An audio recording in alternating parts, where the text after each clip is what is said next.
The crystal towers of Valtharion grew darker each day. Jiho pressed his glowing hand against the control panel and watched the energy readings drop again. The numbers kept falling, just like they had for months now. His crystalline body reflected the dim light from the failing power cores that kept their city alive.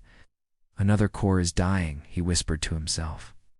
His voice made soft musical sounds, like wind chimes in a gentle breeze. This was how all his people spoke. They were called the Ethereal Collective, and they had lived among the stars for thousands of years. Jiho was young compared to the other council members. While the elders wanted to accept their fate, he still believed they could find a way to survive. But each day made that hope smaller. The collective had always been different from other space-traveling races. They were made of living crystal, tall and thin like beautiful statues that could move and think. Their bodies could absorb energy from stars and convert it into power for their cities and ships. For generations beyond counting, they had traveled from star system to star system, carefully harvesting the energy they needed to survive. They never took too much, and never harmed the stars they visited. Everything was done in perfect balance, in harmony, just as their ancestors had taught them. The collective believed that the universe had a natural order. Their role was to live within that order, not fight against it. But something had gone wrong. The stars they depended on were burning out faster than ever before. The careful balance their people had maintained for millennia was breaking down. Their technology, built on gentle manipulation of cosmic forces, could not adapt. Quickly enough to this new crisis, Jiho walked through the crystal corridors of the council building. Other ethereals moved past him, their bodies dim and tired-looking. Everyone was conserving energy now. The bright, cheerful glow that usually filled their cities had faded to a weak shimmer. He found Hound in the research center, bent over a bank of failing computers. She was his research partner and one of the few other young ethereals who refused to give up. Her crystalline fingers traced patterns on the dark screen, trying to coax more information from the dying systems. "How bad is it?" Jiho asked, though he already knew the answer would not be good. Hound looked up at him with sad, glowing eyes. "The resonance frequencies are completely unstable," she said softly. Okay. "Our connection to the stellar core is breaking down. At this rate, we have maybe 50 cycles before everything stops working." 50 cycles. That was less than 2 of their years. Jiho felt his inner light flicker with despair. "The elders are meeting again today," Hound continued. "They want to discuss the final preparations." Jiho knew what that meant. The high resonance. Council was preparing for the end. They spoke of returning to the cosmic void, of becoming one with the darkness between stars. It was what their ancestors had done when they grew old and tired. But this was different. This was not a natural death at the end of a long life. This was extinction. "There has to be another way," Jiho said, but his voice sounded hollow even. To himself, the research center was filled with the soft humming of failing machinery. Banks of crystal computers that had once glowed with brilliant light now barely flickered. The air recycling systems wheezed and stuttered. Even the artificial gravity felt weaker than it should. Hound pulled up a star chart on one of the few working displays. Red markers showed dead or dying stars throughout their territory. "Look at this," she said. "In the past 100 cycles, we've lost contact with 47 stellar cores. The pattern is spreading outward from the galactic center." Jiho studied the map. The red zones were growing larger, creating dead spaces where no ethereal could survive. Soon those zones would connect, cutting off entire populations from the energy they needed.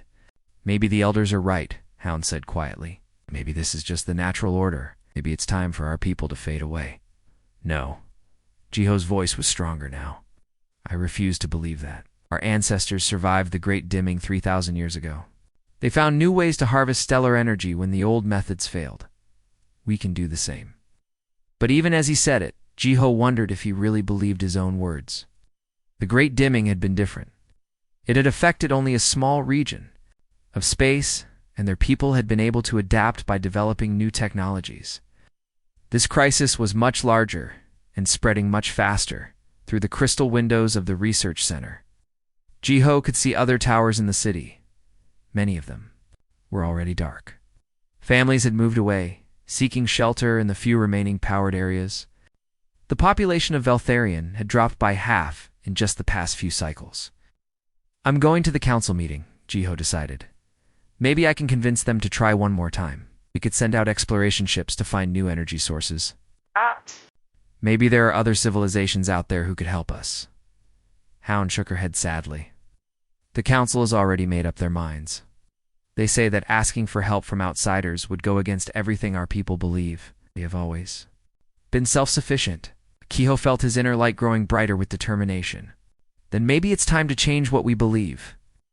3 cycles had passed since the council's grim meeting. The situation had grown worse, just as Hound predicted. 2 more city towers had gone dark, and the remaining ethereals huddled together.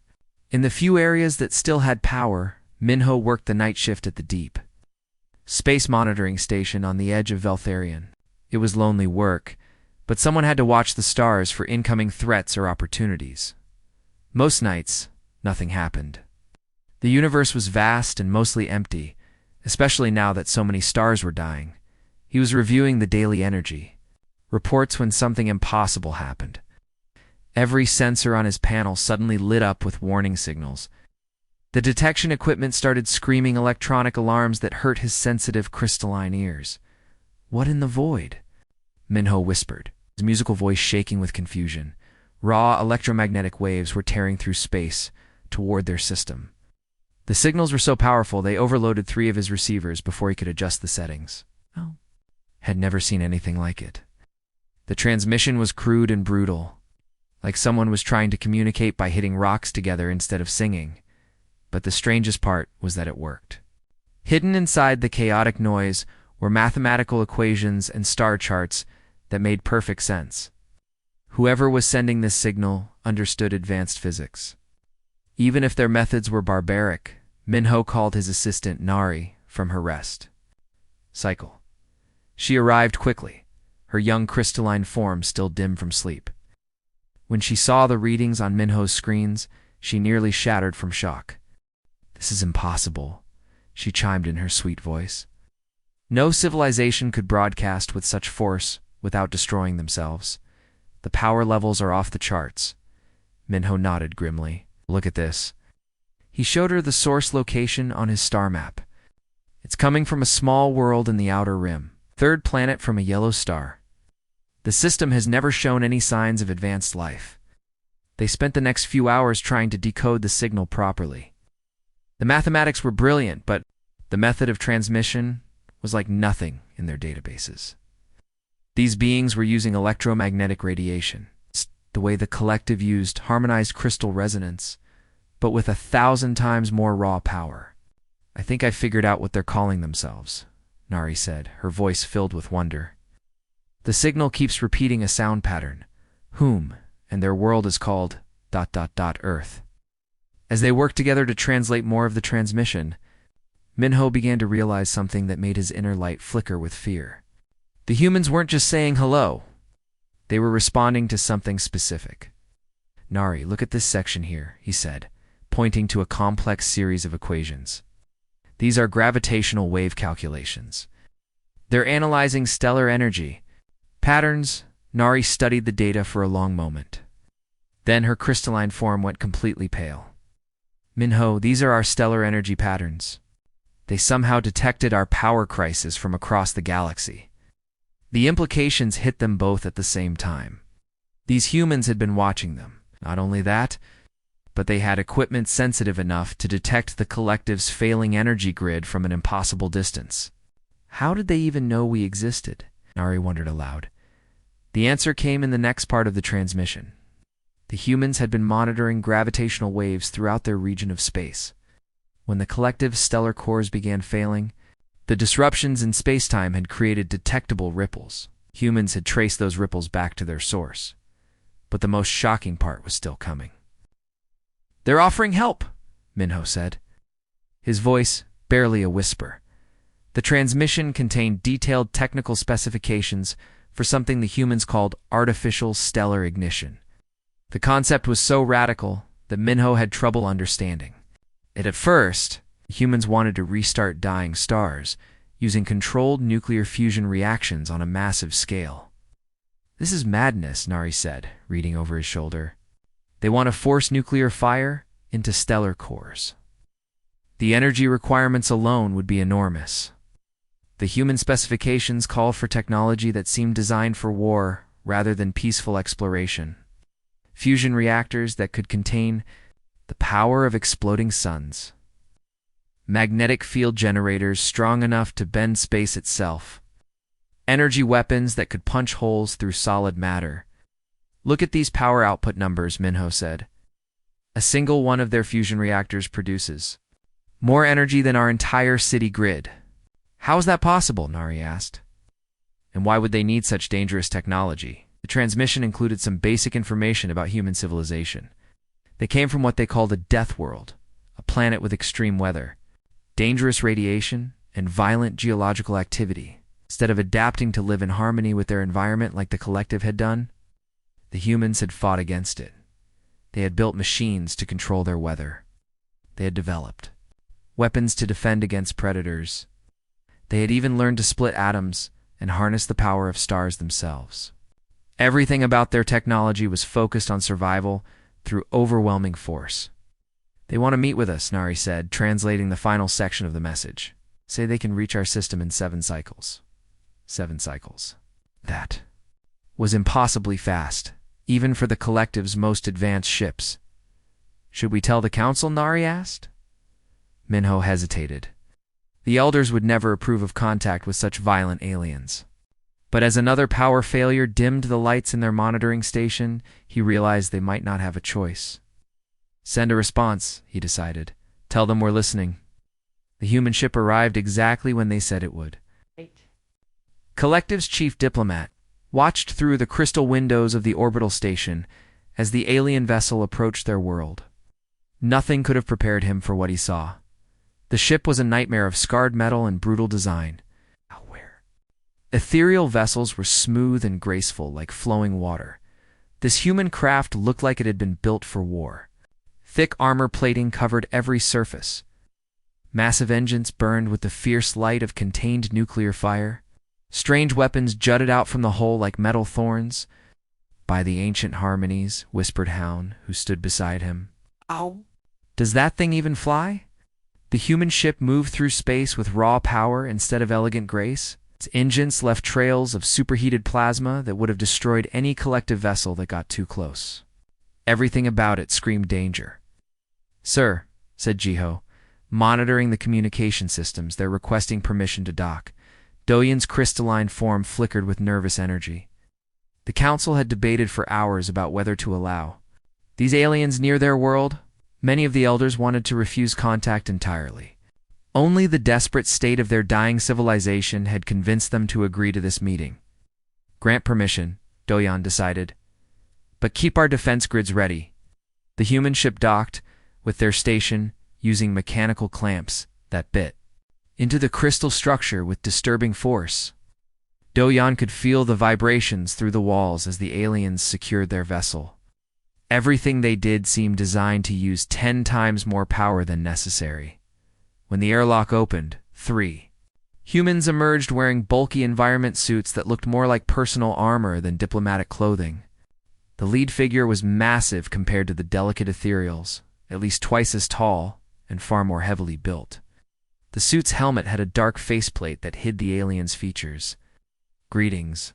The human's voice crackled through primitive speakers built into the suit.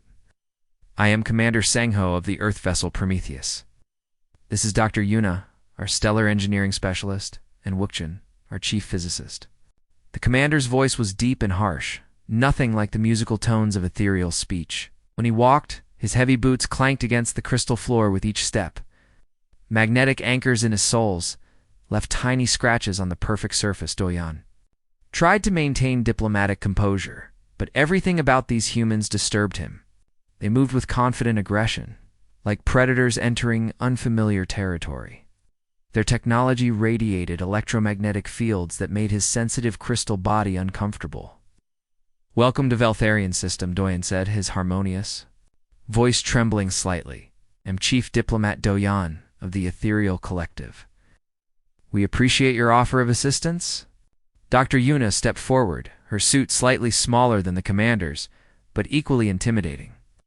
"We've analyzed your energy crisis during our journey here," she said through her speakers. "The situation is worse than we initially calculated. You have perhaps 30 cycles before total system failure." The casual way she stated their doom shocked the ethereal delegation. Among the collective, such dire news would be delivered with ceremony and careful preparation.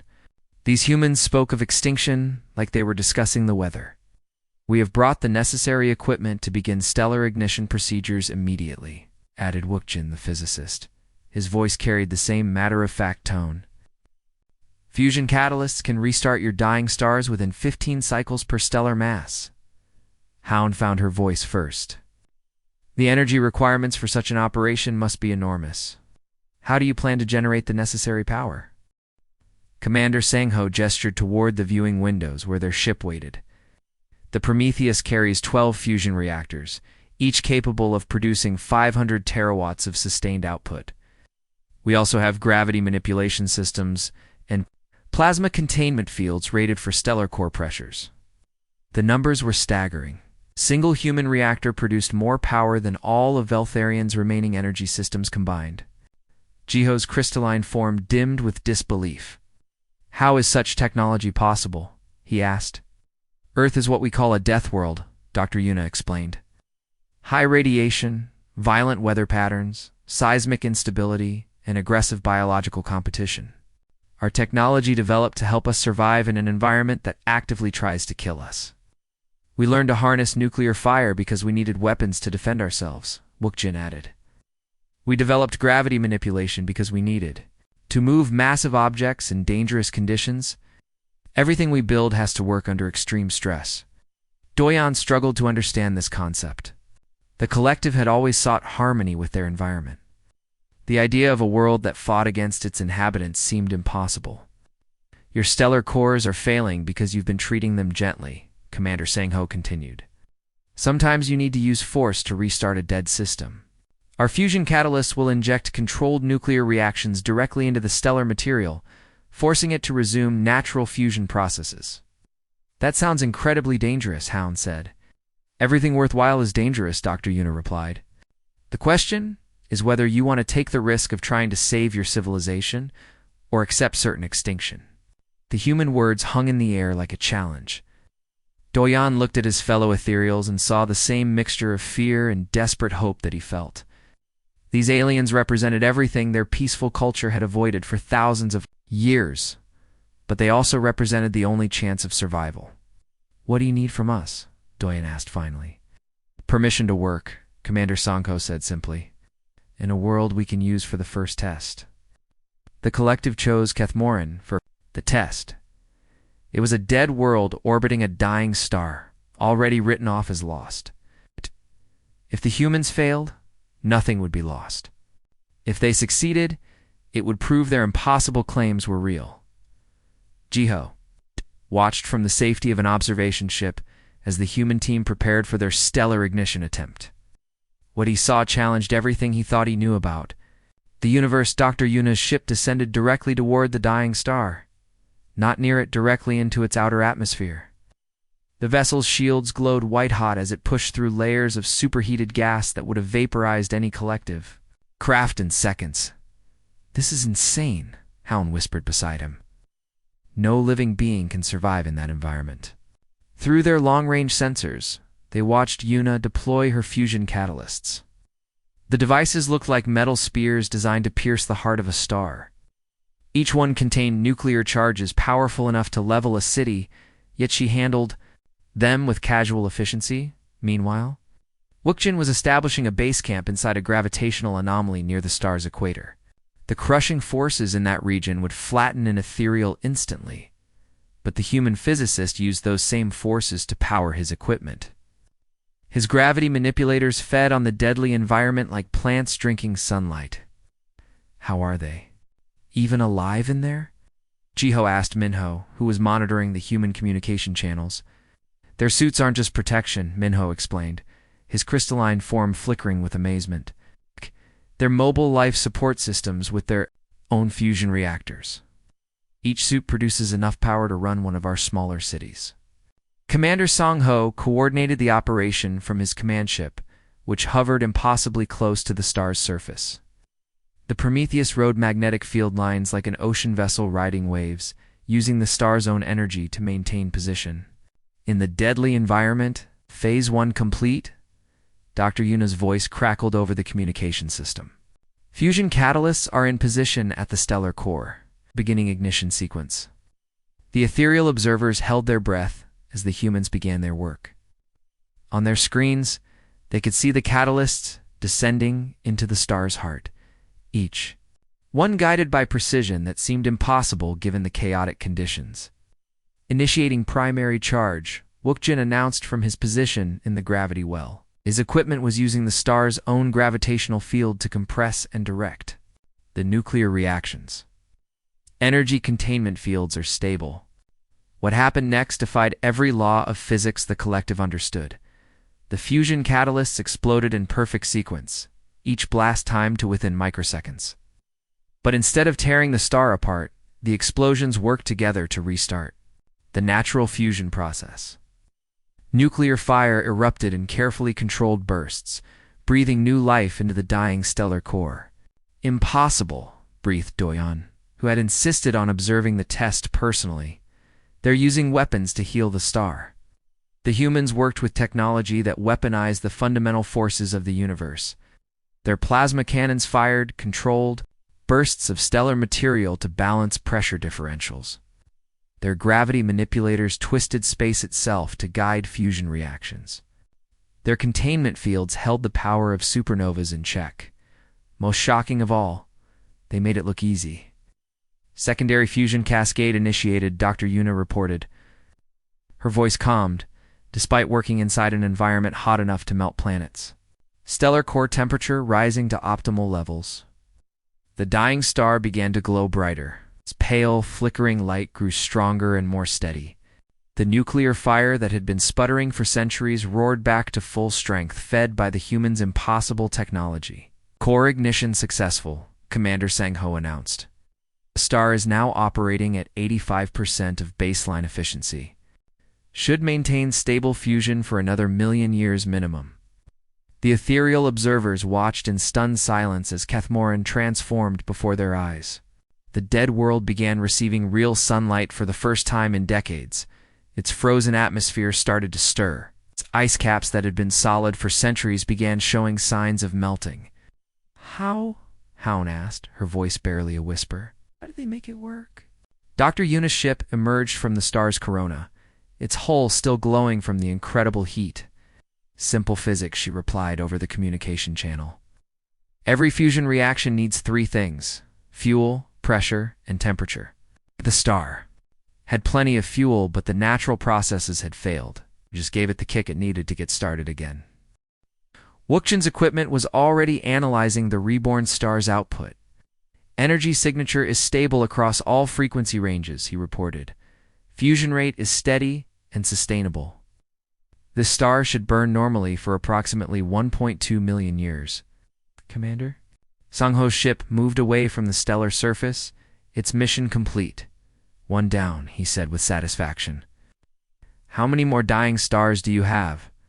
Ji-ho felt his crystalline form trembling with a mixture of awe and terror. The humans had just accomplished in hours what the collective's greatest minds had declared impossible. They had taken forces of destruction and turned them into tools of creation. 17 systems are in immediate danger, Doyon answered slowly. 43 more will fail within the next 100 cycles. We can handle that, Dr. Yuna said casually, as if restarting 60 stars was no more difficult than lighting candles. Give us the coordinates, and we'll get started. As Kethmoran's star blazed with renewed life, the ethereal delegation realized their universe had just become a very different place. Word of Kethmoran-S. Miracles spread through the collective like ripples through crystal. Within days, every ethereal in the galaxy had heard about the humans who could bring dead stars back to life. Hope, which had been dying along with their suns, began to glow bright once more. Ji-ho found himself assigned as the official liaison between the collective and the human engineering teams. It was the most important job of his life, and also the most terrifying. Every day brought new challenges as he tried to help his people understand technology that seemed to break the laws of nature.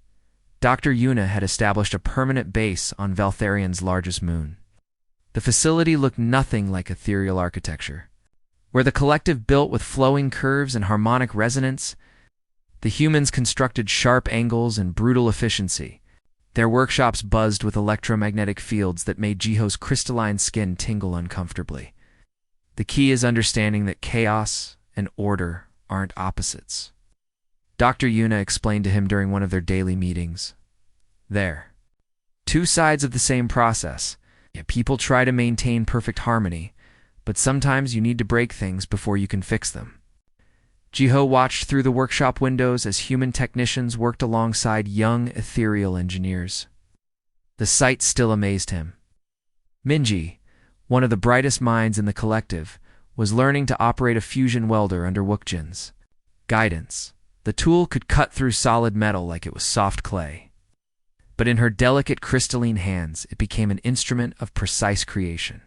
Your technology frightens our elders, Jiho admitted to Dr. Yuna. They say it's too dangerous, too aggressive. Fear is natural, she replied, adjusting the settings on a gravity manipulator that was helping Minji shape crystalline components. We felt the same way when we first developed nuclear weapons. But danger isn't the enemy, ignorance is. The universe is a violent place. You can either learn to work with that violence or become its victim. The human approach was transforming. More than just dying stars.